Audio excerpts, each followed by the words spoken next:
So I'm going to share a couple of events this evening where I talk about playing the sign game with my friend and mediumship guide across the veil, Brenda. Won't go into detail about Brenda this evening, but she helps me with all my readings. She helps my spirits and spirit world who are coming through in readings, telling them how to work with me before the reading starts. And she works with me minutes before a reading to let me know if I'm tuned in and ready to work. How that works is I sit down right here in this chair and I say, Brenda, tell me something that Lynette is doing right now, because Lynette and Brenda were best of friends. The same Lynette who greeted everybody before this evening started. And I listen right away. She tells me or shows me something, and I pick up my phone and I text Lynette, who's always standing by because she's scheduled the readings and she knows when they are. And I say, Brenda says, this is a current event for you. And she gets back to me, and 99 times out of 100, it's something she just did within the last day, or sometimes within the last 5 minutes, which is really cool. So in this one reading this past month, I tuned in, what's Lynette doing? I said to Brenda, and she showed me a rainbow.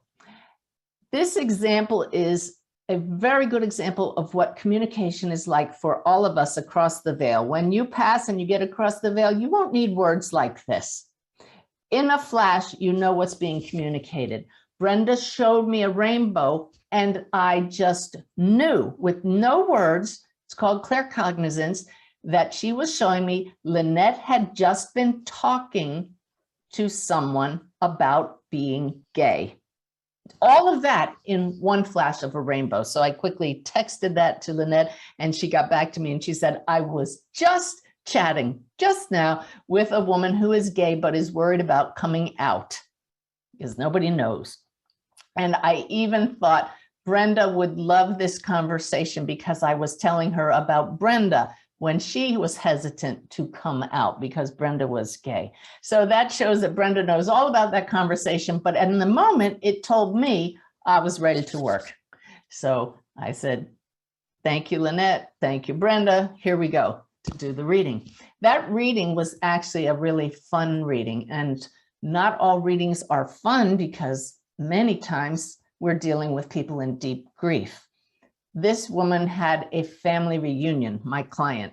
She was not in deep grief and was very happy to hear from, let me see, I have my notes here, who she heard from. Right away, a grandfather.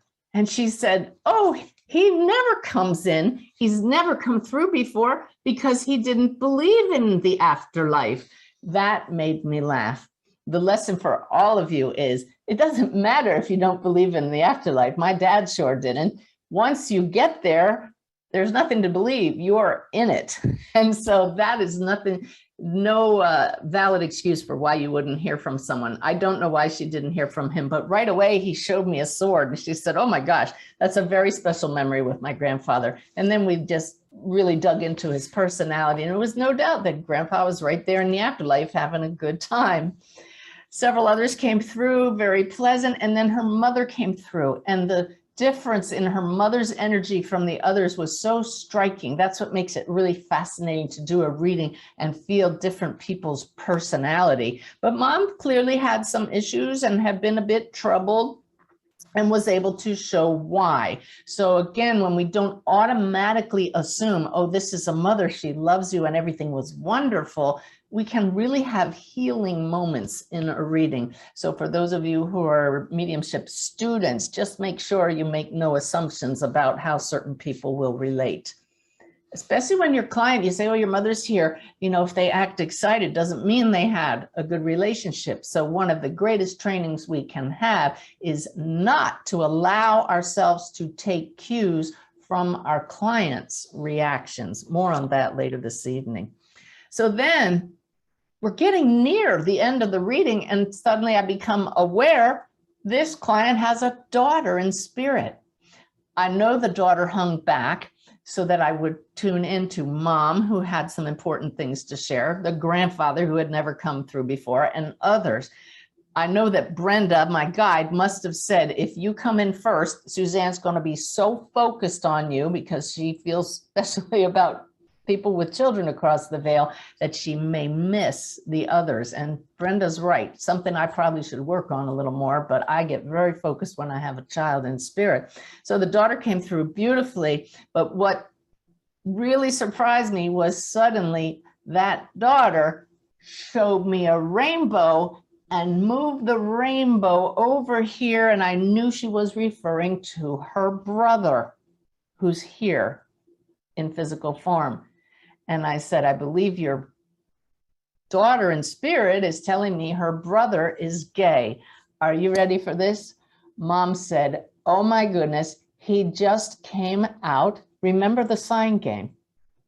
Do you see the web? He just came out and he just recently said to me, I wish I had come out before my sister passed. And I said, well, now you know. He doesn't need to worry about it. She knows. And then the daughter shouted at me, 23. And I knew she was talking about an age, but her mother had blurted out earlier, she passed, the daughter passed when she was 23. So instantly I knew that brother who we were just talking about is 23. I said to my client, your daughter just shouted 23. I know she's referring to that's the age her brother is now. And get this, Mom says, yes. And he also just revealed to me, because his sister passed at 23, he was worried he wouldn't make it to 23.